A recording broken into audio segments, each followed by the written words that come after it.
नमस्कार, मैं ओम द्विवेदी स्वागत करता हूं आपका हमारे करंट अफेयर एक्सप्रेस में, जिसमें आज मैं आपके साथ 27 दिसंबर की जो मोस्ट इंपोर्टेंट खबरें हैं उनके बारे में डिस्कस करने वाला हूं। कैसी चल रही है आप लोगों की पढ़ाई और क्या हाल चाल है? मेरे ख्याल से सारी चीजें बहुत बेहतरीन होंगी। आप लोग लगातार रिविजन कर रहे होंगे, आप लोग लगातार है जो वो पढ़ाई कर पा रहे होंगे।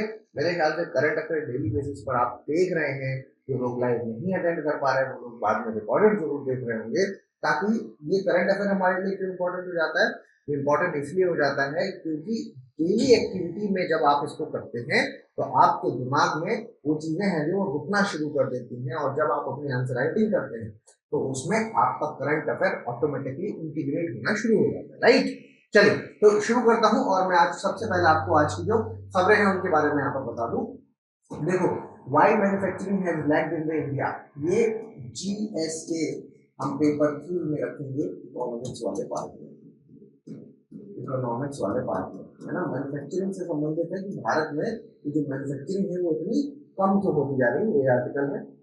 इसके अलावा यूएस ने लॉन्च की स्ट्राइक इन नाइजीरिया। नाइजीरिया में उन्होंने हमला कर दिया है यूएस ने। अभी अचानक से क्या होगा, यूएस ने क्यों हमला कर दिया, ये यहाँ पर एक गुत्थी बनी हुई है। तो मतलब यूएस में कहे तो 25, भारत में कहे तो 26। ठीक है, 26 तारीख की बात है कल, यहाँ पर कल यूएस ने हमला किया। ठीक है, तो ये रखिए आप जीएस के पेपर 2 IR वाले सेक्शन में। Another Hindu man lives in the Bangladesh. Bangladesh में ये खबरें फिर से बढ़ती जा रही है। आप जान नहीं रहे कि सर मॉब लिंचिंग मतलब भीड़ हिंसा।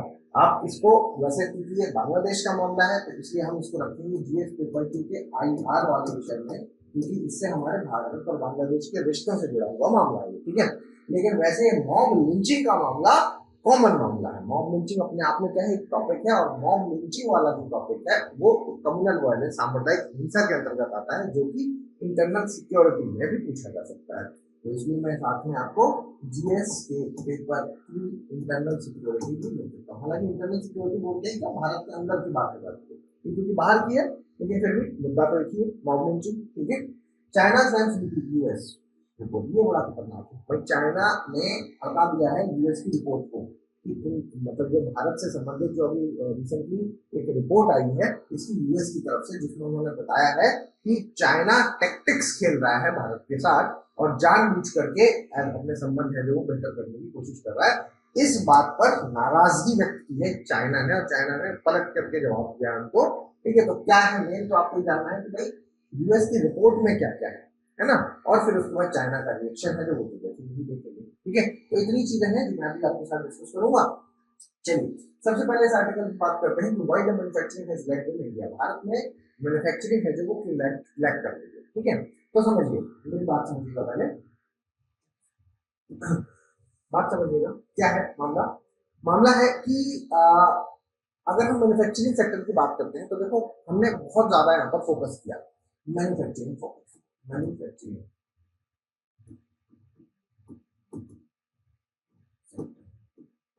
सेक्टर से समझते हैं ना, यहाँ चीजें बने, उद्योग वगैरह जो बनते हैं, यहाँ पर माल बन रहा है, उस सेक्टर की बात करें। क्यों?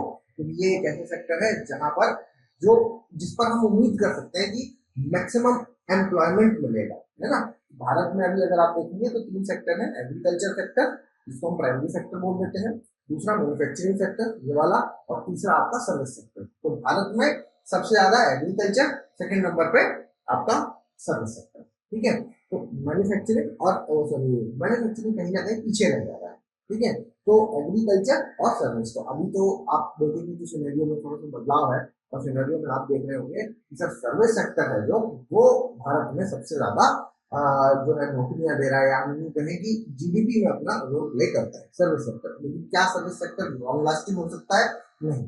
आप जानते हैं कि सर सर्विस सेक्टर एक ऐसा सेक्टर है जहां पर स्किल चाहिए, स्किल्ड एम्प्लॉयमेंट चाहिए, और हमारी निर्भरता हमेशा रहेगी उद्योगपतियों पर, बड़ी बड़ी कंपनियों पर। ठीक है, तो वहां पर क्या है कि सर्विस सेक्टर अलग हो जाता है, इसलिए क्योंकि सर्विस सेक्टर तो तुरंत ग्रोथ के लिए, फास्ट ग्रोथ के लिए तो बहुत अच्छा है, लेकिन अगर हम सस्टेनेबल ग्रोथ की बात करते हैं, सतत ग्रोथ की बात करते हैं, सतत विकास की बात करते हैं, तो फिर मैन्युफैक्चरिंग सेक्टर को बढ़ावा देना यहाँ पर बहुत जरूरी हो जाता है। ठीक है, अब मैं मैन्युफैक्चरिंग सेक्टर की अगर बात करूं तो यहाँ पर यही कह रहे हैं कि भारत ने बहुत ज्यादा यहाँ पर कोशिश की भारत कोशिश है जो वो अच्छी कर रहा है, लेकिन बात बन नहीं पा रही है ना, बात है जो वो बन नहीं पा रही है, कहीं ना कहीं कुछ ना कुछ कमी है जो वो देखने को मिल रही है। मैन्युफैक्चरिंग सेक्टर एक ऐसा सेक्टर है जहां पर क्या है कि हमें स्टेबल ग्रोथ मिलती है ना, स्टेबिलिटी मिलती है, स्टेबल, स्टेबल मतलब स्थिरता, हम स्थिरता है जो मैन्युफैक्चरिंग सेक्टर से एक्सपेक्ट कर सकते हैं। इसके अलावा यहाँ पर इकोनॉमिक ग्रोथ के लिए, ओवरऑल आर्थिक वृद्धि के लिए, इकोनॉमिक ग्रोथ, आर्थिक वृद्धि,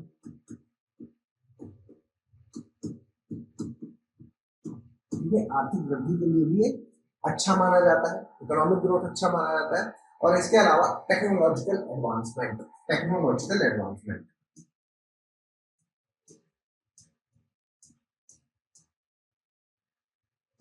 ठीक है, तकनीक, टेक्नोलॉजिकली अगर है तो नई नई चीजें हैं जो वो भी हम मैन्युफैक्चरिंग सेक्टर में अगर नए इनोवेशन करेंगे, नई मशीनें लाएंगे तो हमारे ग्रोथ के लिए फायदा होगा। तो ओवरऑल अगर मैं कह रहा हूँ कि इकोनॉमिक ग्रोथ के लिए क्या बेहतर है, तो मैन्युफैक्चरिंग सेक्टर में हमें स्थिरता मिलती है, टेक्नोलॉजिकल एडवांसमेंट इससे आता है, और हम कह सकते हैं सर हमारी इकोनॉमिक ग्रोथ में ये फायदेमंद होता है, इसलिए भी इस पर इतना ज्यादा जोर दिया जाता है।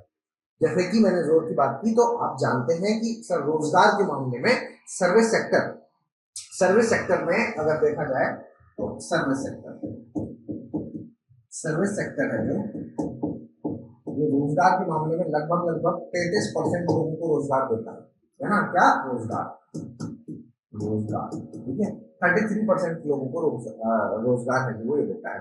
इसके अलावा अगर मैं कहता हूँ आपसे मैन्युफैक्चरिंग सेक्टर, मैन्युफैक्चरिंग तो लगभग 12%, 12-13% मान लीजिए, 12-13%। वहीं दूसरा बचा हुआ कंस्ट्रक्शन, ये दोनों एक में ही हम काउंट कर देते हैं मैन्युफैक्चरिंग में, मैन्युफैक्चरिंग एंड कंस्ट्रक्शन होता है, इसको हम सेकेंडरी सेक्टर बोलते हैं, द्वितीय क्षेत्र बोलते हैं, ठीक है। तो इसमें हम कंस्ट्रक्शन भी ले लें, कंस्ट्रक्शन, अगर मैं कंस्ट्रक्शन की बात करूँ, कंस्ट्रक्शन सेक्टर तो ये भी लगभग 12-13% की बात करता है। और अगर मैं तीसरा आपका जो एग्रीकल्चर है ना, एग्रीकल्चर सेक्टर की बात करूँ, तो एग्रीकल्चर सेक्टर से कितना रोजगार देता है, तो एग्रीकल्चर सेक्टर है लगभग लगभग 43-45 के आसपास, है ना, 43 से 45% के आसपास है जो वो ये रोजगार दे रहा है, ठीक है। जीडीपी में अगर आप देखेंगे तो सर्विस सेक्टर की बात करें तो जीडीपी में 54%, 54% योगदान है वो जीडीपी में, ठीक है, 54% योगदान है। वहीं अगर मैं एग्रीकल्चर सेक्टर की बात करूंगा तो ये है जो 17-18% जो हमारी जीडीपी में योगदान देता है। इसका मतलब आप समझ पा रहे हैं क्या, इसका मतलब आप समझ पा रहे हैं, इसका मतलब यहाँ पर हुआ कि 54 रुपए, टोटल अगर हम 100 रुपए कमाता है देश, तो 100 में से 54 रुपए है जो वो 33% लोगों को बांट दिए जाते हैं, ठीक है, और 45% लोगों पर सिर्फ 17-18 रुपया है जो वो दिया जा रहा है। समझ पाए आप इस बात को, इसका मतलब यहाँ पर क्या है, ये दो अलग अलग जो डेटा आपके सामने है, इसका मतलब यहाँ पर क्या है कि सर 33% लोगों को रोजगार कौन दे रहा है, जिस 33% लोगों को जो रोजगार मिला उससे जो कमाई हुई वो कितनी हुई, 54, तो मतलब 54 रुपया हमने एक तरीके से कितने लोगों पर बांटा, 33% लोगों पर, 33% लोगों को मार लो 54 रुपए और अपने खर्च चलाओ। और वहीं हम ये कह रहे हैं कि सर 17-18 रुपया, मान लो 17 रुपया देते हैं और कहते हैं कि तुम 45 लोग हैं जो वापस में बांट लेना, ये स्थिति है। तो अब इसका पूरा दारोमदार आप देख रहे होंगे कि सर एग्रीकल्चर सेक्टर में समस्या है, क्योंकि agriculture sector, agriculture and allied sector दोनों का मिला के बात कर रहा हूँ मैं। एग्रीकल्चर एंड अलाइड का मतलब क्या होता है, जैसे कि एग्रीकल्चर के साथ साथ आप, अलाइड का मतलब हुआ कि जैसे आपने फिशरीज पर काम कर लिया, मत्स्य पालन, कुक्कुट पालन, ये सारी चीजें जब आप करते हो तो ये क्या है, एग्रीकल्चर सेक्टर वाला पार्ट आ जाता है, ठीक है, अलाइड सेक्टर में आता है। तो ये बात मेरे ख्याल से आप ये समझ पा रहे होंगे कि सर सारा दारोमदार सिर्फ किसके पास आ जाता है, सारा दारोमदार है जो वो आप देखोगे सब कंस्ट्रक्शन और मैन्युफैक्चरिंग के अंतर्गत आ जाता है। कैसे, इसलिए क्योंकि यहाँ पर एग्रीकल्चर से काम बनेगा नहीं, एग्रीकल्चर से काम बनेगा नहीं तो आपको कहाँ जाना पड़ेगा, मैन्युफैक्चरिंग की तरफ जाना पड़ेगा, एग्रीकल्चर से काम नहीं बन सकता, ठीक है। तो हमें, हमारी मजबूरी है कि हम मैन्युफैक्चरिंग की तरफ आयाम बढ़ाएं। क्यों, आप सोच रहे होंगे कि सर मैन्युफैक्चरिंग की तरफ ही क्यों, सर्विस की तरफ क्यों नहीं, तो कई बार मैं ये बात बता चुका हूँ कि सर्विस की तरफ इसलिए नहीं क्योंकि सर्विस सेक्टर एक ऐसा सेक्टर है जिसको हम ये कह सकते हैं कि सर ये तो एक मतलब ये एक स्किल्ड जॉब वाला सेक्टर है, स्किल्ड, ठीक है, स्किल्ड, भाई गांव में जो किसान है, किसान को अगर आप मैन्युफैक्चरिंग सेक्टर, कंस्ट्रक्शन सेक्टर में भेजोगे तो कर लेगा, मैनेज कर लेगा, लेकिन सॉफ्टवेयर कंपनी में क्या वो काम कर लेगा? नहीं कर पाएगा, है ना। तो इसकी वजह से यहाँ पर क्योंकि स्किल की कमी है, फिर पहले उसको स्किल दो। और दूसरी सबसे बड़ी प्रॉब्लम सर्विस सेक्टर की है क्या? डिपेंडेंसी, निर्भरता, निर्भरता, है ना। तो भाई सर्विस सेक्टर को अगर हम बढ़ावा देने की बात करते हैं, जैसे इस समय हमारा जो सबसे बड़ी ताकत है वो क्या है? Service sector. क्यों? क्योंकि हमारे पास यूथ ज्यादा है, और यूथ है जो वो कैसा है? स्किल्ड यूथ है, तो वो देश विदेश में जा करके अपनी सेवाएं देता है, ठीक है। खैर वापस अपने भारत की बात करते हैं। मेरे ख्याल से इतनी बात आपको समझ में आ गई होगी कि सर हमें मैन्युफैक्चरिंग, एक लाइन में अगर मैं समराइज कर दूं कि सर भारत को मैन्युफैक्चरिंग सेक्टर की ओर आगे बढ़ने की जरूरत है। अभी समस्या चल रही है, अभी मैन्युफैक्चरिंग सेक्टर उतना स्ट्रांगली काम नहीं कर रहा है, और हमने बहुत कोशिश की, लेकिन फिर भी हम है जो अभी भी लैक कर रहे हैं किसमें? मैन्युफैक्चरिंग सेक्टर में। सर्विस सेक्टर है जो वहां से वहां पर तो ग्रोथ देखने को मिल रही है। एग्रीकल्चर सेक्टर की अगर बात करते हैं तो एग्रीकल्चर सेक्टर एक ऐसा सेक्टर है जिसमें हम ये कहेंगे कि सर यहाँ पर तो कमी हो रही है, which is a good sign, जो कि एक अच्छा साइन होता है। किसी भी डेवलपिंग इकोनॉमी में आप देखेंगे तो एग्रीकल्चर सेक्टर हमेशा कम दिखेगा, उसका जो एग्रीकल्चर सेक्टर का जो जीडीपी का कॉन्ट्रीब्यूशन है वो हमेशा कम दिखेगा। मैन्युफैक्चरिंग सेक्टर में कॉन्ट्रीब्यूशन है जो वो ज्यादा दिखेगा, सर्विस सेक्टर में भी आपको ज्यादा दिखेगा, ठीक है। लेकिन अगर हम परमानेंटली सतत विकास की बात करते हैं, सतत विकास की बात करते हैं, तो यस हमें सतत विकास के लिए किसकी ओर जाना होगा? हमें मैन्युफैक्चरिंग की ओर जाना होगा। समझ पाए सारी बातें? चलो आगे बढ़ते हैं।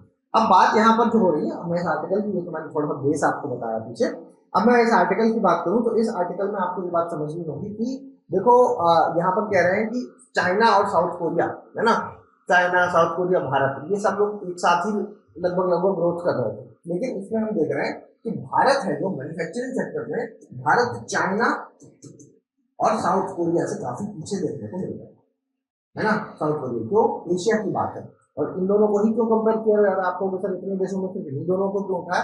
क्योंकि देखो ये एशिया का मामला है, और एशिया में अगर हम देखेंगे तो अगर हमारा मैन्युफैक्चरिंग सेक्टर बेहतर नहीं है तो हमारी डिपेंडेंसी बेहतर रहेगी, ठीक है। अब डिपेंडेंसी मतलब हमारी डिपेंडेंसी ज्यादा रहेगी तो हम दूसरे से मंगाएंगे, सामान ज्यादा मंगाएंगे, तो हम एक मार्केट बन के रह जाएंगे। और रही बात भेजने की, तो अगर हम मार्केट बन के रह जाएंगे, ठीक है, ये सब भी बड़े मार्केट है, हम भी मार्केट है, तो ये इनके यहाँ पर आप देखोगे सर टैक्स भी सस्ता पड़ता है, तो लोग इनके यहाँ भेजना ज्यादा प्रेफर करेंगे, तो एक तरीके से हमारा ट्रेड डेफिसिट हो जाएगा, ठीक है। बहुत सारी चीजें आपस में जुड़ी हुई है। सतत विकास के लिए यहाँ पर कह रहे हैं कि मैन्युफैक्चरिंग जरूरी है, और मैन्युफैक्चरिंग में हम काफी पीछे हैं चाइना और साउथ कोरिया से, ठीक है। इसका कारण यहाँ पर बताया जा रहा है, जिसके लिए मैंने यहाँ पर ये आर्टिकल दिया है, डच डिसीज। इसका कारण है डच डिसीज, ऐसा होने का कारण है डच डिसीज। डच डिसीज क्या है ये समझ लीजिए। डच डिसीज कुछ ऐसी चीज नहीं है, शब्द होते हैं टफ टफ, अगर इसका जरा सा मतलब आपको मैं बता दूंगा तो आपके लिए आसान हो जाएगा। आप लोगों ने मतलब अगर मैं आसान भाषा में बोलूं तो अचानक से कहीं से कुछ ऐसा पैसा आ जाए, होता है ना घर में बड़ा धन मिल जाना, तो अचानक से आप अमीर मिल जाए ना। आप घर में कंस्ट्रक्शन के लिए आपने घर तोड़वाया, खुदाई हो रही थी, पता चला सोने का बड़ा मिल गया। क्या है ये है विंड, इसको आपने विंड फॉल टैक्स पढ़ा होगा, है ना, कि देश में कहीं अचानक से नेचुरल रिसोर्स मिल जाए, कोई प्राकृतिक संसाधन मिल जाए, तो अचानक से बड़ा फायदा हो जाए।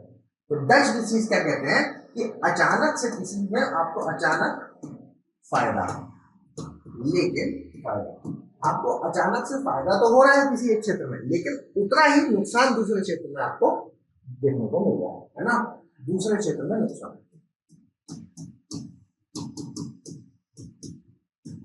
इसके लिए अर्थशास्त्रियों ने शब्द का इस्तेमाल कर दिया डच डिसीज।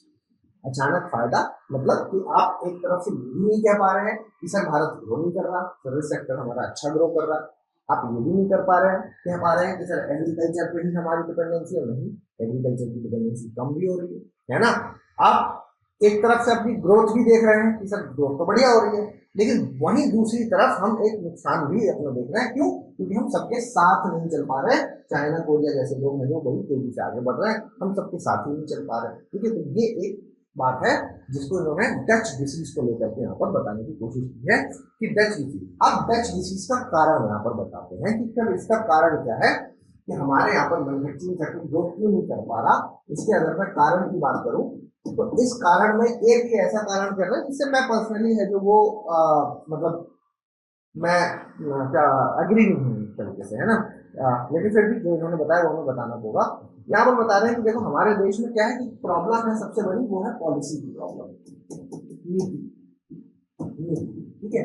यहाँ तक तो चलो ठीक है, लेकिन इस पॉलिसी में ये बता रहे हैं कि देखो हमारी पॉलिसीज कुछ ऐसी नहीं है जिसमें हमने क्या है कि गवर्नमेंट जॉब्स को हमेशा प्रेफरेंस दी है, जो गवर्नमेंट जॉब्स को प्रेफरेंस दी गई हमारे यहाँ पर, है ना, और प्राइवेट को डिग्रेड किया गया, प्राइवेट सेक्टर को कमजोर माना गया।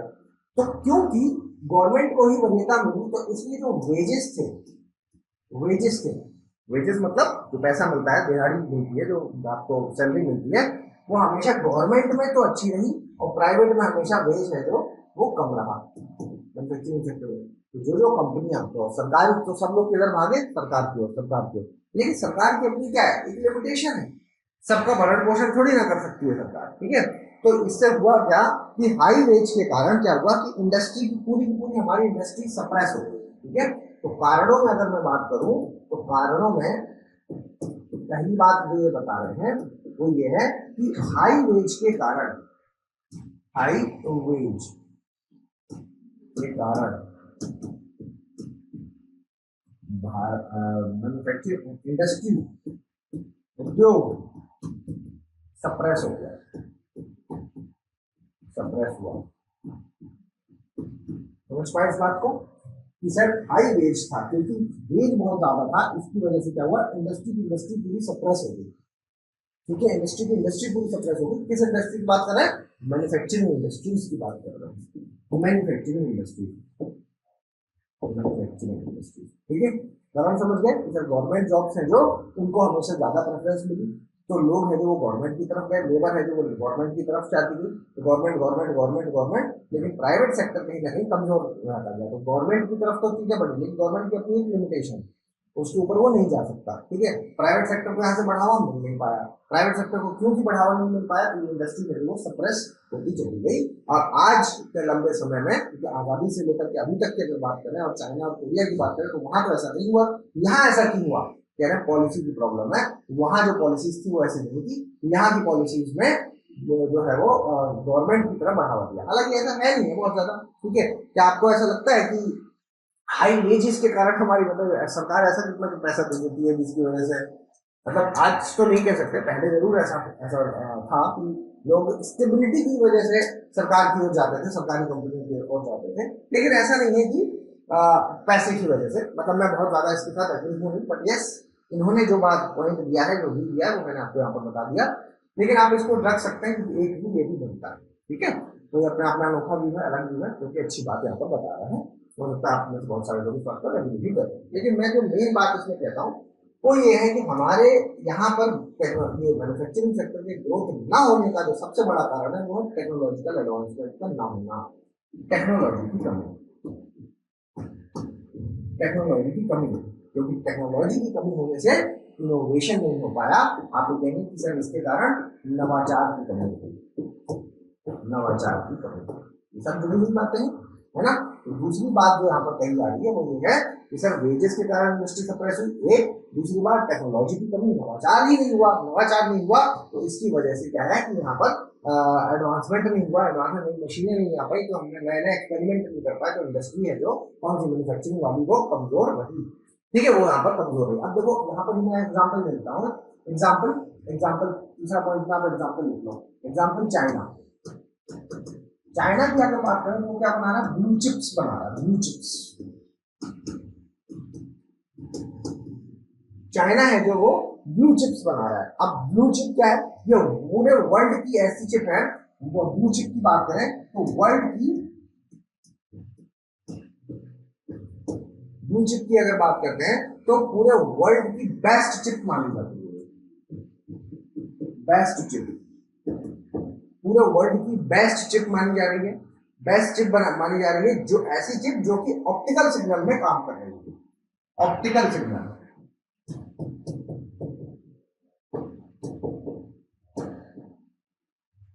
बेस्ट चिप मानी जा रही है जो कि ऑप्टिकल सिग्नल, दुनिया का है ना इलेक्ट्रॉनिक सिग्नल पे काम कर रही है और ये ऑप्टिकल सिग्नल में काम कर रही है, ठीक है, दुनिया इलेक्ट्रॉनिक सिग्नल पे,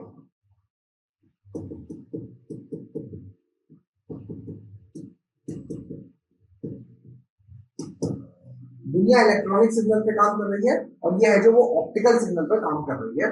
और यहाँ पर मतलब चाइना का ग्रोथ है जो मैन्युफैक्चरिंग ग्रोथ इस लेवल पर जा चुका है कि वर्ल्ड की बेस्ट चीजें उसकी तरफ से बन रही हैं। जैसे कि मैंने एक और एग्जांपल आपको BYD का दिया था, है ना, BYD का एग्जांपल जब दिया था तो BYD के एग्जांपल में भी आपने यही देखा कि BYD जो है यहाँ पर कार इंडस्ट्री की बात करते हैं, कार मैन्युफैक्चरिंग की बात करते हैं, कार मैन्युफैक्चरिंग की बात करते हैं तो ये यहाँ पर भी बेस्ट नजर आती है। ठीक है, इसके अलावा और यहाँ पर क्या बात कर सकते हैं सर, इंफ्रास्ट्रक्चर की कमी, इंफ्रास्ट्रक्चर की कमी। चौथा पॉइंट आप इसमें लिख सकते हैं कि सर इंफ्रास्ट्रक्चर की कमी, हमारे देश में इंफ्रास्ट्रक्चर है जो वो कमजोर नजर आया, कमजोर रहा, जिसकी वजह से इस तरीके की चीजें हुई। ठीक है, तो इंफ्रास्ट्रक्चर की कमी है जो वो देखने को मिली। इसके अलावा अगर बात करते हैं तो आप कह सकते हैं कि सर सुशासन की कमी भी रही। सुशासन में यहाँ पर क्यों जोड़ रहा हूँ, मतलब सुशासन से मेरा कहने का मतलब है कॉम्प्लेक्स रेगुलेशंस, कॉम्प्लेक्स रेगुलेशन, है ना, नियम है जो वो कॉम्प्लेक्स रहते, कॉम्प्लेक्स रेगुलेशन,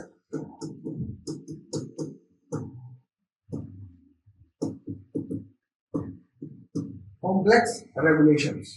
ठीक है, कॉम्प्लेक्स रेगुलेशंस है जो ये देखने को मिले। तो मेरे ख्याल से पूरी बात समझ में आई आपको, मामला क्या है, माजरा क्या है, पूरी बात समझ में आई आपको। तो पूरी बात अगर आप समझेंगे तो इसमें मैंने आपको चार कारण बताए, चार नहीं, मैंने आपको यहाँ पर 5 कारण बताए। अगर मैं 5 कारणों की बात करता हूँ तो पहली बात, वेज, हाई वेजेस के कारण इंडस्ट्री है जो वो सप्रेस हुई, हाई वेजेस के कारण इंडस्ट्री सप्रेस हुई। इसके अलावा दूसरा, टेक्नोलॉजी की कमी, नवाचार की कमी। तीसरा, यहाँ पर आप देखेंगे चाइना जैसी कंट्री, मतलब दूसरे देश है, वहां पर हमने देखा जैसे ब्लू चिप्स, ऑप्टिकल फाइबर की ओर जा रहे हैं, ब्लू चिप्स, हम कहाँ पर ऑप्टिकल सिग्नल की ओर हम जा रहे हैं, ऑप्टिकल सिग्नल की ओर जा रहे हैं।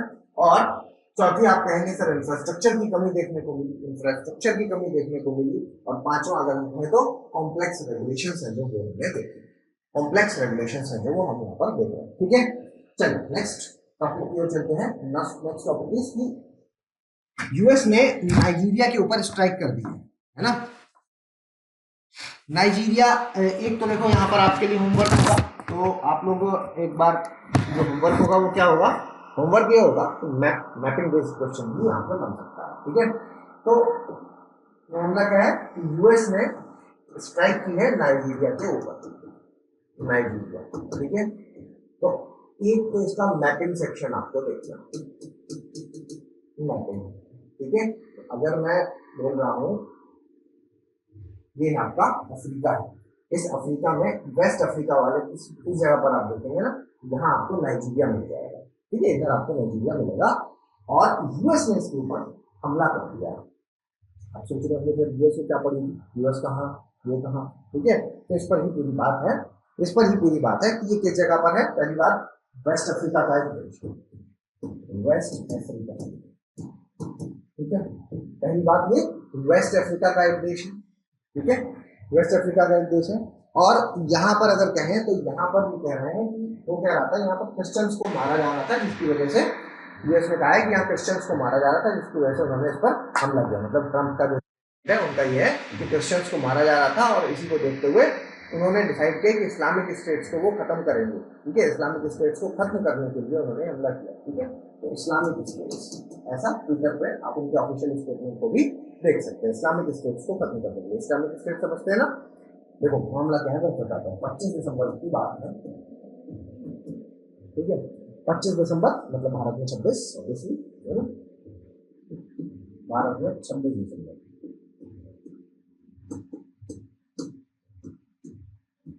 भारत में 26 दिसंबर की बात।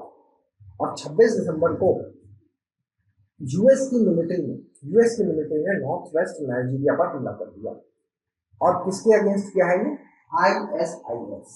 ठीक है, ISIS समझते हैं, Islamic state of Iraq and Syria, Islamic states of Iraq and Syria, ISIS के ऊपर इन्होंने हमला किया।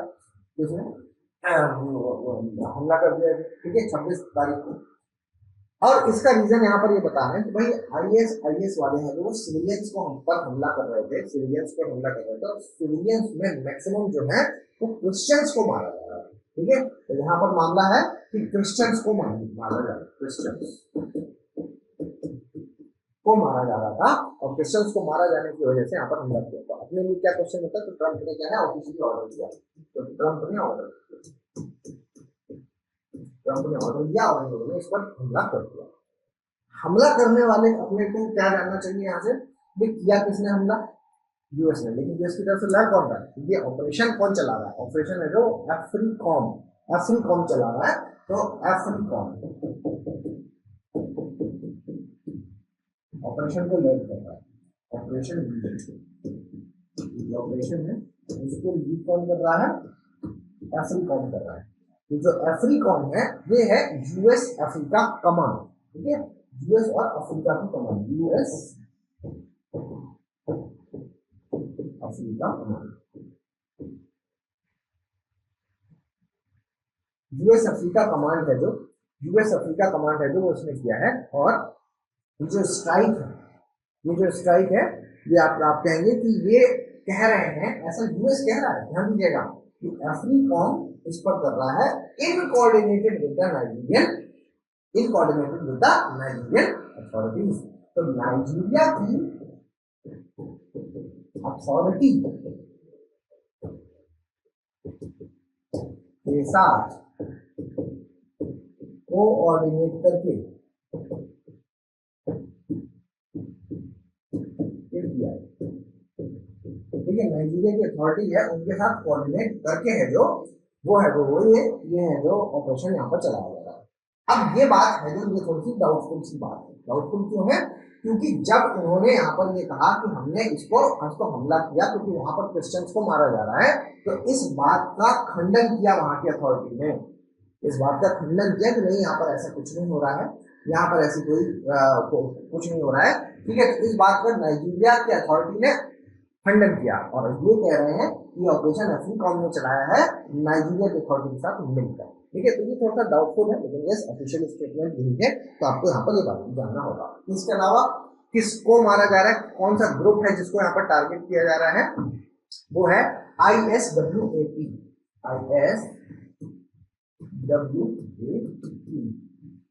Islamic State West Africa Province, Islamic State West Africa Province, Islamic State waste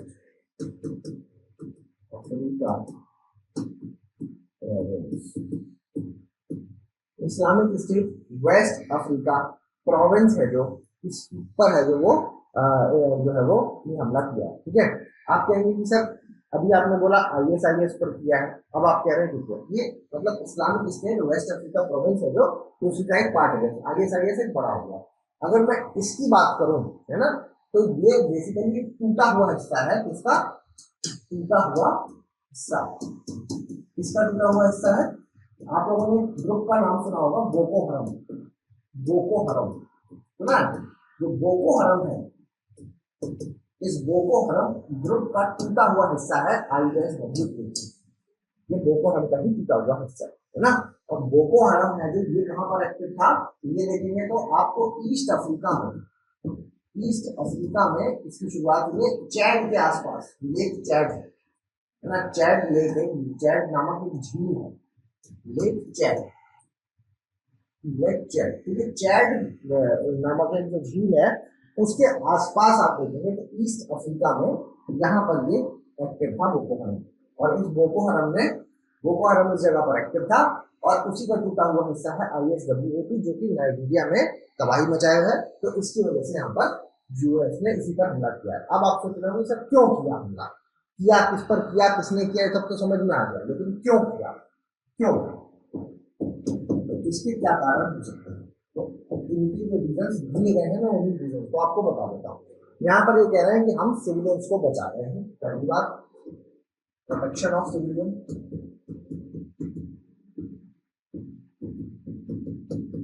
हम क्या है सिविलियंस को बचा रहे हैं, पहली बात। दूसरी बात यहाँ पर क्या कही गई, दूसरी बात यहाँ पर काउंटर टेरर डॉक्ट्रिन,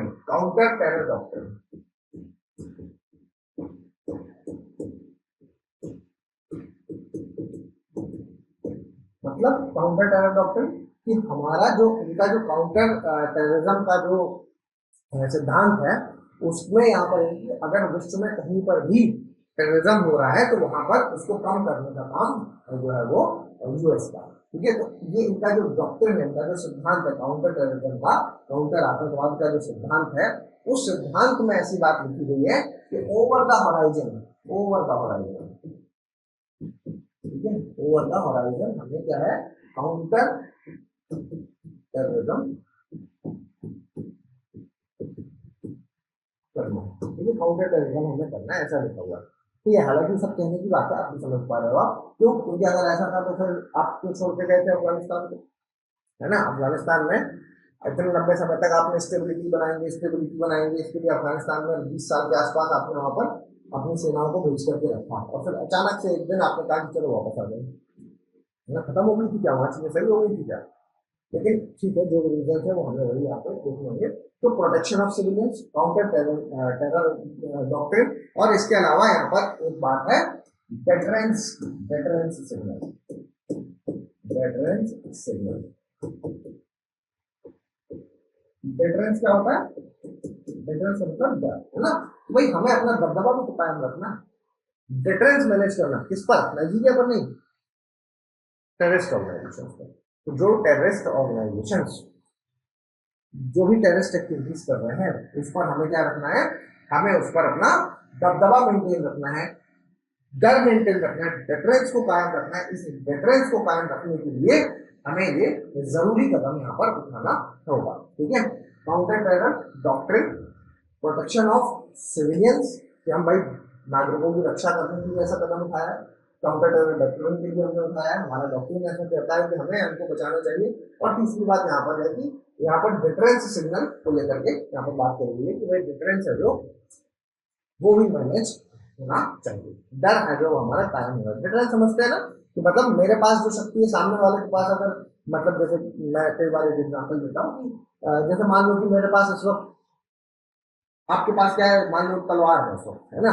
हम दोनों क्या है कि हम दोनों के बीच में बहस हो गई, ठीक है, अब बहस हो गई तो आपके पास चाकू रखा है, तो आपने चाकू उठा लिया कि है ना आज मार ही देंगे, लेकिन आपने देखा कि सर की तरफ मैं आगे बढ़ रहा हूँ चाकू लेकर के, आपने देखा सर के पास पिस्टल रखी हुई है, सर ने भी पिस्टल उठा ली, है ना? अब क्या होगा कि आप अपने आप रुक जाओगे, क्योंकि आपको पता है लॉस यहाँ पर आपका ज्यादा हो जाएगा। सर ने भी यहाँ पर पिस्टल इसलिए नहीं उठाई क्योंकि आपको मार देंगे, सर सिर्फ इतना करना चाह रहे हैं कि चीजों को यथास्थिति बना देते हैं। तो उस पर जैसे ही आप देखोगे कि ज्यादा पावर इस हाथ में है तो आप तुरंत अपना चाकू होंगे वहीं छोड़कर वहीं पर जाएंगे, मिजाज बदल जाएगा दोनों का, मिजाज बदल जाएगा। ठीक है, तो डिफरेंस को लेकर के ये बात बिल्कुल समझ में गया, ठीक समझ गए? चलिए, another Hindu man news in Bangladesh, Bangladesh में पता नहीं क्या हो रहा है कि बांग्लादेश में जो हिंदू है, ठीक है, हिंदू, आप दूसरी घटना है जो आप यहाँ पर देख रहे हैं कि टारगेट क्या भीड़ है जो वो जा करके हिंदुओं को, मतलब हिंदू मारे जा रहे हैं वहां पर। और प्रॉब्लम ये नहीं है, प्रॉब्लम ये है कि ये जो इंसिडेंट सरकार क्या कह रही है, incident criminal in nature not communal, ये एक क्रिमिनल नेचर का इंसिडेंट है, क्योंकि वो व्यक्ति है वो उसमें टेररिस्ट के साथ जुड़ाव थे, ये था वो था, ये कम्युनल नहीं है। टारगेटेड अगर कोई एक ही कम्युनिटी का आदमी मारा जा रहा है तो ये कम्युनल क्यों नहीं है? ठीक है, लेकिन सरकार है जो वो वहां पर इंडियन सरकार इस बात पर कोई रिएक्शन है जो वो नहीं दे रही है। ठीक है, तो ये चीज यहाँ पर समझने वाली है, यही चीज है जो यहाँ पर चिंताजनक है, इस पर हम बात करने वाले हैं। ठीक है, तो आपको यहाँ पर पता होगा कि कुछ समय पहले 18 दिसंबर की बात है, पहला केस जब हुआ था, है ना, भारत बांग्लादेश, पहला केस है जो 18 दिसंबर को हुआ था। BP Chandra Das I think नाम था उनका, है ना, बीपी दास या बीपी चंद्र दास था, और वो एक फैक्ट्री में वर्कर थे और उनको इतना बुरी तरीके से पीटा गया और पीट पीट करके उनको पहले मारा गया। चलिए ठीक है, ऐसी भी क्या नाराजगी थी, पहले तो आपने पीट पीट के मार दिया, उसके बाद उनके शव को बाहर फैक्ट्री के बीच में ला करके लटकाया गया और उसको मतलब जला दिया गया।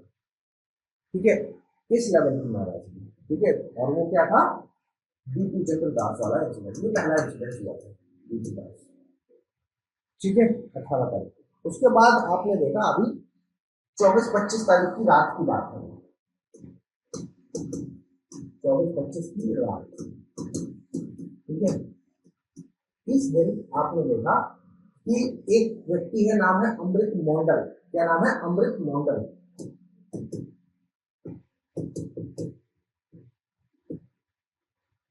और अमृत मंडल है जो, उनको भी यहाँ पर जो है वो भीड़ ने मार दिया। अब प्रॉब्लम है, जैसा कि मैंने आपको बताया कि यहाँ पर जो मोहम्मद यूनुस की जो सरकार है, ये जो सरकार है इसका क्या कहना है? सरकार का जो है वो यहाँ पर ये कहना है कि ये एक बड़ा ही अनफॉर्चुनेट सा इंसिडेंट है, लेकिन ये कैसे भी कोई क्रिमिनल, मतलब ये क्या कोई कम्युनल इंसिडेंट नहीं, इसको सांप्रदायिकता का नाम बदलिए, सांप्रदायिकता, ठीक है, सांप्रदायिकता का नाम बदलिए। ये तो एक क्रिमिनल इंसिडेंट है। यहाँ से क्या समझ में आ रहा है? क्रिमिनल इंसिडेंट,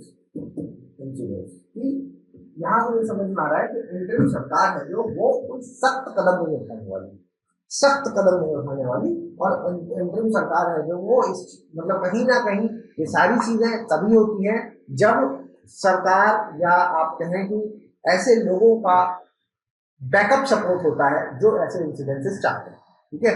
ऐसे लोगों का बैकअप सपोर्ट जब होता है तो ही ये सारी चीजें हो पाती हैं। अब यहाँ पर ये जो हम कहेंगे कि सर सवाल उठता है कि ये जो इंसिडेंस है पूरा, ये इतना कंट्रोवर्शियल क्यों है? Why controversial? Why controversial? तो इसके पीछे के 3 कारण यहाँ पर समझ में आ रहे हैं। एक है violation of due process, violation of due process, violation of due process. Due process समझते हैं आप लोगों ने आर्टिकल एक होता है आर्टिकल 21 पढ़ा होगा ना, तो उसमें 2 चीजें पढ़ाई होंगी, एक ड्यू प्रोसेस ऑफ लॉ और एक प्रोसीजर एस्टेब्लिश बाय लॉ, ठीक है। एक procedure establish by law, procedure establish by law,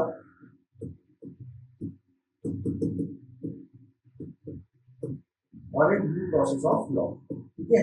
इन दोनों में जो डिफरेंस है वो यही है कि ये कैसे काम करता है कि जो किताब में आपने लिख दिया, संविधान की किताब में जो आपने लिख दिया, उसी को है जो वो हम मानेंगे और उसी के हिसाब से आगे चलेंगे। जो आपने संविधान में लिख दिया उसी के हिसाब से हम आगे चलेंगे, ठीक है। और जो दूसरा है जो प्रोसीजर एस्टेब्लिश बाय लॉ की, ड्यू प्रोसेस ऑफ लॉ की जब हम बात करते हैं, तो ड्यू प्रोसेस ऑफ लॉ का मतलब है कि भाई जो प्रोसीजर में जो लिखा है वो लिखा है, कोई दिक्कत नहीं है उससे, लेकिन अगर आपको कुछ ऐसा लगता है कि जो समय की रिक्वायरमेंट के हिसाब से सही नहीं है, तो आप उस हिसाब से समय के हिसाब से जो बदलाव हो रहे हैं उस बदलाव का भी ध्यान रखेंगे, ठीक है। तो यहाँ पर ड्यू प्रोसेस ऑफ लॉ का वॉल्यूशन देखने को मिल रहा है कि संविधानों में वो चीज लिखी है कि भाई हाँ ठीक है, ड्यू प्रोसेस ऑफ लॉ लिख तो दिया, लेकिन कभी पालन कहाँ कर रहा है? आपने कहा आदमी ऐसा तो कुछ हमारे यहाँ पर नहीं, सरकार यहाँ पर स्ट्रिक्ट एक्शन लेती है, क्यों नहीं लेती, ठीक है। इसके अलावा दूसरा जो यहाँ पर कंट्रोवर्सी हो रही है, इसके पीछे का कारण मतलब एक तो संविधान को फॉलो ना होना, दूसरा हम कहें तो माइनॉरिटी राइट्स का कंसर्न, माइनॉरिटी राइट्स।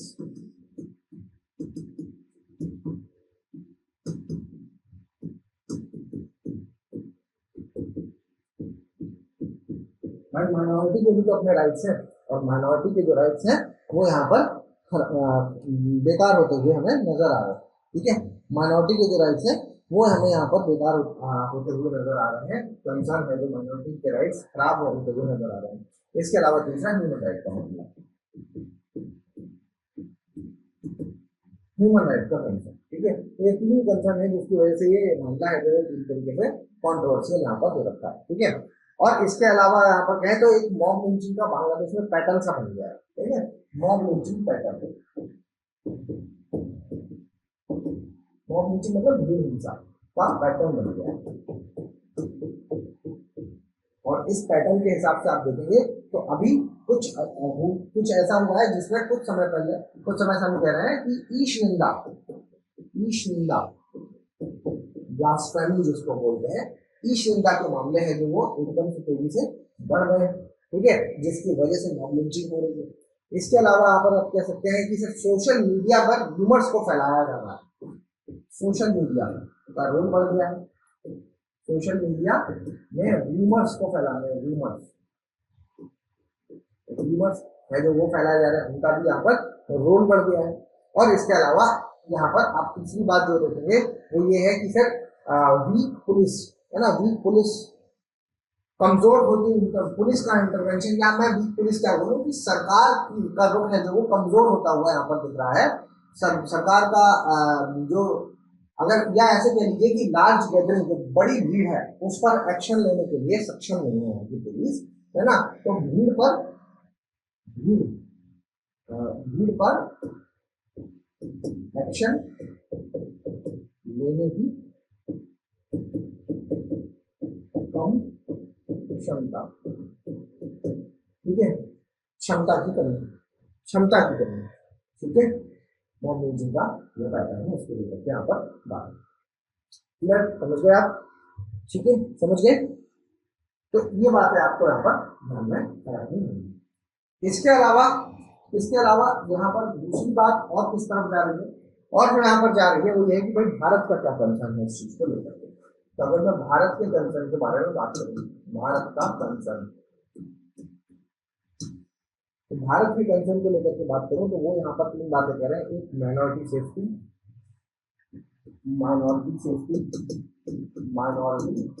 की सुरक्षा। समझ पाए कि सर भारत का कंसर्न ये है कि भाई हमारे आपके देश में जो हिंदू जो वहाँ माइनॉरिटी है, तो माइनॉरिटी की सुरक्षा। दूसरी बात कि ये जो बांग्लादेश मीडिया है ये मिस इन्फॉर्मेशन, गलत इंफॉर्मेशन फैला रही है। बांग्लादेश मीडिया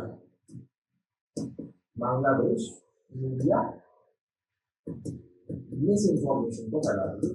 मिस इन्फॉर्मेशन मतलब कि भारत विरोधी इंफॉर्मेशन है जो वहां पर फैल रही है। और तीसरी बात यह है कि जो बांग्लादेश है जो वो रिजेक्ट कर रहा है हमारे यहाँ पर जो नैरेटिव्स चलाए जा रहे हैं मीडिया में, हमारी मीडिया जो बोल रही है उन नैरेटिव्स को बांग्लादेश वाले गलत फैला रहे हैं, ठीक है। भारत के नैरेटिव को गलत ठहरा, ये हमारा है जो कंसर्न है, बहुत बड़ा कंसर्न है। और इसलिए इससे क्या होगा कि भारत और बांग्लादेश के रिश्ते हैं वो खराब होंगे।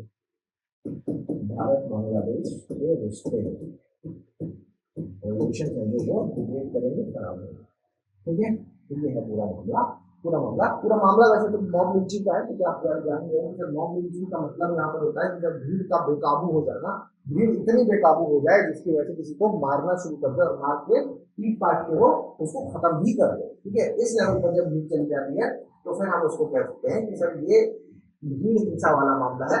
और भीड़ में आप किसी को दोषी भी नहीं ठहरा सकते, राइट। चलिए, irresponsible China sends the US for reports that shows the discord with India। यहाँ पर जो बात हो रही है वो ये हो रही है कि भाई जो ये आप देखेंगे कि यूएस की तरफ से एक रिपोर्ट आई है ना, यूएस की रिपोर्ट आई और उन्होंने कहा कि देखो चाइना है जो भारत के साथ क्या कर रहा है, वो खेल खेल रहा है, ठीक है।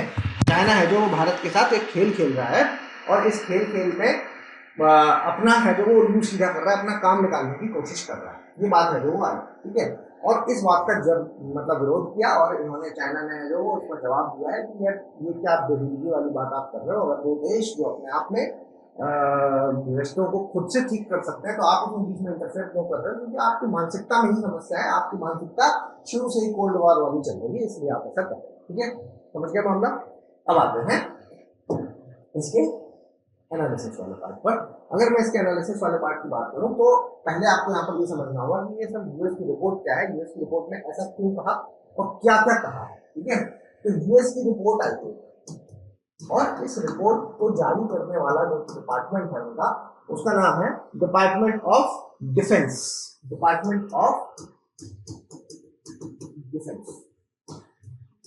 ठीक है, डिपार्टमेंट ऑफ डिफेंस की तरफ से जो रिपोर्ट है, डिपार्टमेंट ऑफ डिफेंस है जो वो क्या करता है, अगर इसका पूरा काम क्या है कि ग्लोबल मिलिट्री के ट्रेंड को इवेलुएट करता है, ठीक है। ग्लोबल का मतलब पूरे वैश्विक स्तर पर जो भी जिस भी देश का मिलिट्री का ट्रेंड काम कर रहा है उसको वो इवेलुएट करता है। ग्लोबल मिलिट्री ट्रेंड,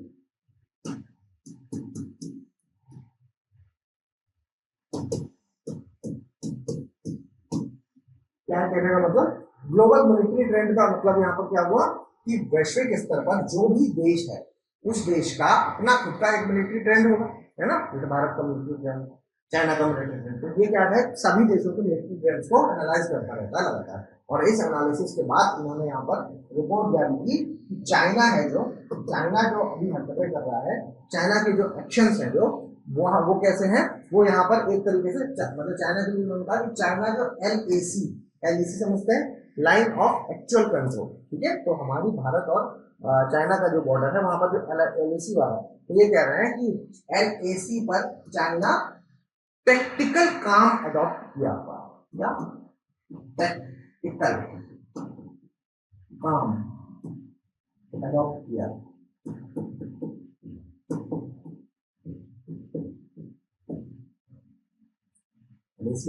LAC पर चाइना ने प्रैक्टिकल काम को अडॉप्ट किया। व्हाट इज दिस प्रैक्टिकल काम? प्रैक्टिकल काम को क्यों अडॉप्ट किया है, इससे होगा क्या, पहले तो ये समझिए, तो बताता हूँ प्रैक्टिकल काम क्या होता है। प्रैक्टिकल काम को इन्होंने अडॉप्ट किया है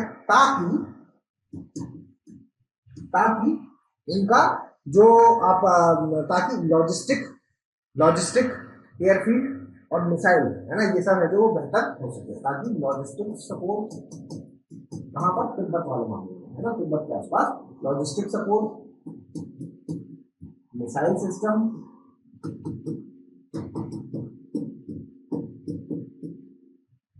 ठीक है, और एयरफील्ड मिसाइल्स है ना, ये सब है जो वो बेहतर हो सके,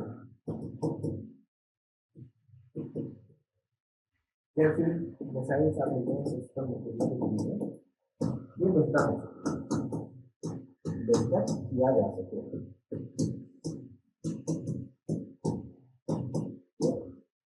तिब्बत बॉर्डर पर, ठीक है। तो ये कह रहे हैं कि चाइना ने भी LAC पर प्रैक्टिकल काम अडॉप्ट कर रखा है ताकि उनका उल्लू सीधा हो सके। मतलब वो वहां पर चाहते हैं कि भाई रास्ते प्रॉपर बन जाए, है ना, रास्ते प्रॉपर बन जाए तो उसके लिए इंफ्रास्ट्रक्चर डेवलपमेंट करना पड़ेगा, लॉजिस्टिक्स को वहां पर बनाना पड़ेगा, लाना पड़ेगा, तो वो काम हो जाए। मिसाइल सिस्टम है जो वहां पर वो लगाना चाहते हैं ताकि बॉर्डर की सुरक्षा है जो वो अपने या बॉर्डर को बढ़ा सके अपने, तो उसके लिए एयरफील्ड है जो वो ला सकते हैं। तो ये सारी चीजें वो करना चाहते हैं, जिसके लिए उन्होंने क्या है, टेक्निकल काम को अडॉप्ट किया हुआ है। अब ये टेक्निकल काम होता क्या है? टेक्निकल काम, एक मैं लिख देता हूं टेक्निकल काम, और आप दूसरी चीज हो जाएगी इसकी कि स्ट्रेटेजिक रियलिटी, मतलब सच्चाई क्या है, रणनीतिक सच्चाई, रणनीतिक सच, रणनीतिक सच या टेक्निकल काम, ये दो चीजें हैं, ठीक है। टेक्निकल काम और रणनीतिक सच, जिसको हम स्ट्रेटेजिक रियलिटी भी बोलते हैं। स्ट्रेटेजिक रियलिटी क्या है, मतलब कह रहे हैं कि देखिए टेक्निकल काम का मतलब हुआ यहाँ पर कि यहाँ पर क्या है कि फायरिंग कम करना चाहते हैं, इस वक्त वो चाहते हैं कि यहाँ पर थोड़ी सी शांति है, ठीक है, तो फायरिंग इसमें कम होगी, फायरिंग जो है वो लेस या कम हो जाएगी, इस समय यहाँ पर फायरिंग लेस होगी। लेकिन यहाँ पर अगर कहेंगे तो सच्चाई क्या है, वो फायरिंग कम होना चाहते हैं, मतलब झड़प को थोड़ा सा कम रखना चाहते हैं, क्योंकि वो यहाँ पर उनके अंदर की सच्चाई ये है कि परमानेंटली अपनी फोर्स को डिप्लॉय करना चाहते हैं, परमानेंटली फोर्स डिप्लॉय, ठीक है। अभी अगर ऐसा नहीं करेंगे तो भारत आगे नहीं बढ़ने देगा। अगर जो दोस्ती होगी हम दोनों के बीच में, तो वो जो भी स्टेप्स ले रहे हैं उनको नजरअंदाज किया जाएगी कि चलो ठीक है कोई बात नहीं, है ना, थोड़ा सा अपना कुछ बना रहे होंगे, अपना इंफ्रास्ट्रक्चर, लोग रह रहे हैं वहां पर, उनके लिए कुछ सेटअप बना रहे होंगे, ठीक है। परमानेंटली फोर्स को डिप्लॉय करना चाह रहे हैं, जिसकी वजह से वो फायरिंग, टेक्निकल काम का मतलब चलो ठीक है अब हम दोनों लड़ाई नहीं करेंगे, लेकिन मन दोनों का मैला है, ठीक है, ये वाली बात यहाँ पर बता रहे हैं। दूसरी बात यहाँ पर ये कहेंगे कि यहाँ पर क्या है, इसमें है जो वो इंसिडेंट्स को कम कर दिया जाएगा, फ्यूअर इंसिडेंट्स, है ना, घटनाएं हैं वो घट जाएंगी, घटनाएं कम दिखेंगी। टेक्निकल काम होता है तो मतलब अभी शांति का दौर चल रहा है, तो हम क्या लड़ाई वड़ाई कम करेंगे, ठीक है। और इस दौर में सच्चाई क्या होगी, इंफ्रास्ट्रक्चरल डेवलपमेंट को बढ़ा देंगे, इंफ्रास्ट्रक्चरल डेवलपमेंट को बढ़ा देंगे, ये इसकी सच्चाई हो जाएगी। तीसरी बात अगर कहें तो यहाँ पर क्या है कि वो बातचीत करेंगे, डिप्लोमेटिक टॉक, इस पे डिप्लोमेटिक टॉक होंगे। और यहाँ पर क्या है, सच्चाई क्या है उसकी, यहाँ डिप्लोमेटिक टॉक होंगे, यहाँ पर कहेंगे यहाँ पर ये है कि मतलब हमने जो क्लेम किया था कि नहीं नहीं चलो ठीक है ये मेरी लाइन है ये तुम्हारी लाइन है, और अभी हमने फिलहाल थोड़ी देर पर के लिए कह दिया कि चलो कोई बात नहीं इस लाइन को इतना स्ट्रिक्ट नहीं बनाते, अगर आपको लग रहा है यहाँ तक है तो ठीक है आपकी सेना यहाँ तक भी आ जाएगी हमारी भी यहाँ तक आ जाएगी, लेकिन इस तरह की डिप्लोमेटिक बातें करेंगे ठीक है। लेकिन सच्चाई में क्या होगा, सच्चाई में अपना जो क्लेम था उससे हम पीछे नहीं हटेंगे ठीक है। सच क्या है, सच ये है no roll back, no roll back from claims, जो मेरा क्लेम था उससे मैं पीछे नहीं हटेगा ठीक है। सच ये है, यहाँ पर दिखा रहे हैं कि ये डिप्लोमेटिकली बात कर रहे हैं ठीक है। ये दोनों में अंतर मेरे ख्याल समझ में आया आपको ठीक है। तो ओवरऑल अगर मैं समझाऊं आपको तो कह रहे हैं कि चाइना कुछ नहीं कर रहा है, केवल मैनेज कर रहा है, चाइना केवल मैनेज कर रहा है। और क्यों मैनेज कर रहा है, ताकि टाइम बाई कर सके, टाइम मिल जाए उसको, ताकि उसको टाइम मिल जाए। चाइना बस इतना कर रहा है ताकि उसको टाइम मिल जाए, और उसको कोई ऐसा एम नहीं है, ऐसा उसका कोई एम नहीं है जिसके तहत वो यहाँ पर शांति चाहता है ठीक है। और ऐसा क्यों कर रहा है टाइम, ताकि उसकी जो ग्रेटर गोल है, ग्रेटर गोल वो अपने को ठीक कर सके। जैसे कि तिब्बत का मामला है ना, तिब्बत या ताइवान के लिए, ताइवान ताइवान का मामला, तिब्बत का मामला, ये सब है जो वो उसके क्या है, ये उसके एक्सेट्रा लिख लो, ये सब उसकी क्या है, कोर कोर इश्यूज है, कोर इंटरेस्ट, कोर इंटरेस्ट। और कोर इंटरेस्ट में अरुणाचल प्रदेश को भी आर्टिकल में डाला है। अरुणाचल में तो रिपोर्ट है जो ये कहती है कि अरुणाचल भी इनका कोर इंटरेस्ट है। कोर इंटरेस्ट का मतलब क्या है, इसके लिए किसी भी हद तक जाएंगे, इसके लिए किसी भी हद तक जाएंगे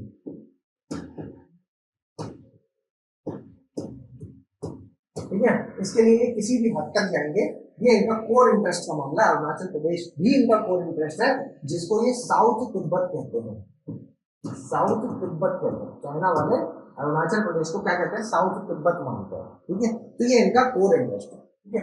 अगर ऐसा नहीं करेंगे, करेंगे ऐसा करने के पीछे का कारण क्या है, कारण क्या है कि अगर शांति नहीं लाएंगे, कारण की अगर मैं बात करूं तो कह रहे हैं कि चाइना ऐसा चाहता है कि उसके आसपास क्या है कि स्ट्रेटेजिकली चीजें हैं जो वो अलाइन रहे ठीक है। अगर देखो भाई बॉर्डर टेंशन होगी, सिंपल समझ लिया कि बॉर्डर टेंशन होगी तो टेंशन चल रही है चाइना के साथ है ना, तो भारत का रुख क्या हो जाएगा, भारत का रुख हो जाएगा कि क्वाड के साथ उसकी एक्टिविटीज बढ़ जाएंगी। आप देखेंगे सर इंडो पैसिफिक क्षेत्र में, इंडो पैसिफिक क्षेत्र में अगर कहेंगे तो वहां पर वो सिक्योरिटी फ्रेमवर्क है जो वो बढ़ा देगा, सिक्योरिटी फ्रेमवर्क फॉलो करेगा ठीक है, सिक्योरिटी फ्रेमवर्क को बढ़ा देगा, फॉलो करेगा। तो ये कह सकते हैं आप कि इंडो पैसिफिक क्षेत्र के जो देश हैं उनके साथ संबंध है जो वो बढ़ाना शुरू कर देगा ठीक है। जो चाइना के दुश्मन है उनको है जो अपनी तरफ ऑफर करना शुरू कर देगा।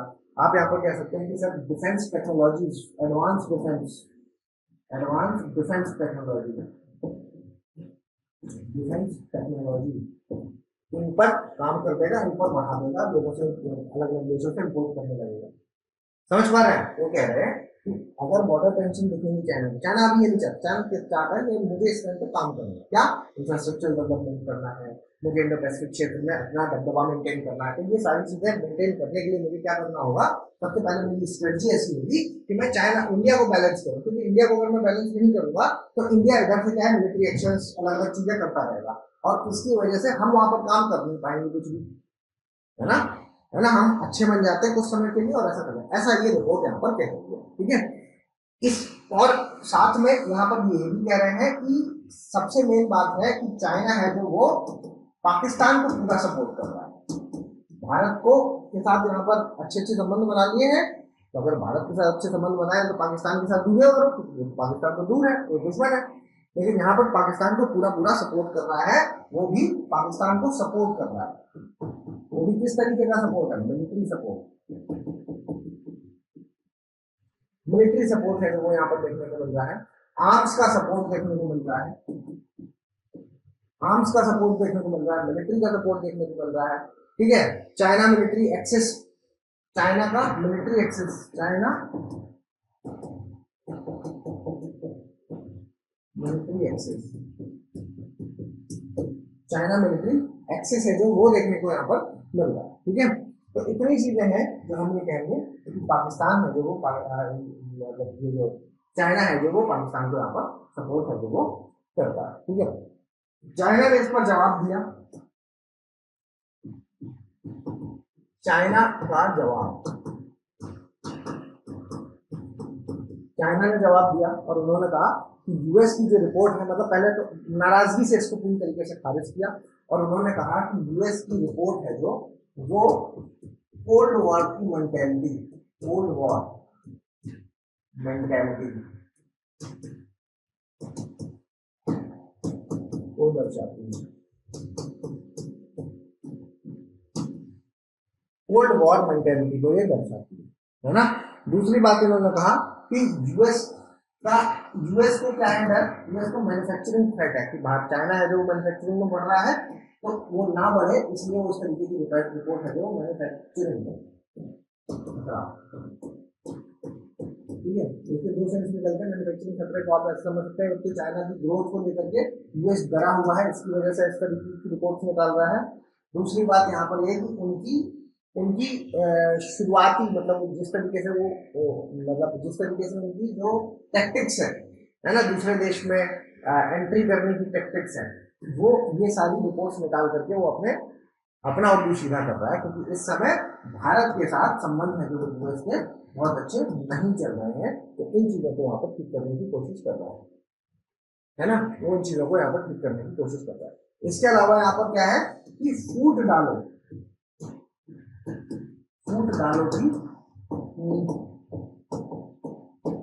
डालो की नीति है जो उसके बारे में बात कर रहा है कि पूरे एशिया में हम फूट डालो की नीति है जो वो चलाएंगे, और साथ में इसमें ये भी कहा है कि भाई हम आपसी संबंध है हमारे अच्छे हैं, और आपसी संबंध जब बेहतर है तो उनके बेहतर संबंध है हमारे, हम खुद ही ठीक कर लेंगे, तुम बाहर वाले क्यों अंदर आ रहे हैं। ठीक है, तो बाहर वाले दूर रहे, बाहर वाले दूर रहे। ठीक है, ये बात है जो वो उन्होंने यहाँ पर बताई है। तो इतनी बातें हैं यहाँ पर यह है कि भारत आप कहेंगे तो भारत म्यूचुअल ट्रस्ट की बात करते हैं, कान तो खड़े भारत के, ऐसा तो नहीं कि भारत के कान नहीं खड़े। ठीक है, तो भारत भी यहाँ पर ये कह रहा है कि हम अपने म्यूचुअल ट्रस्ट पे ही भारत के साथ म्यूचुअल ट्रस्ट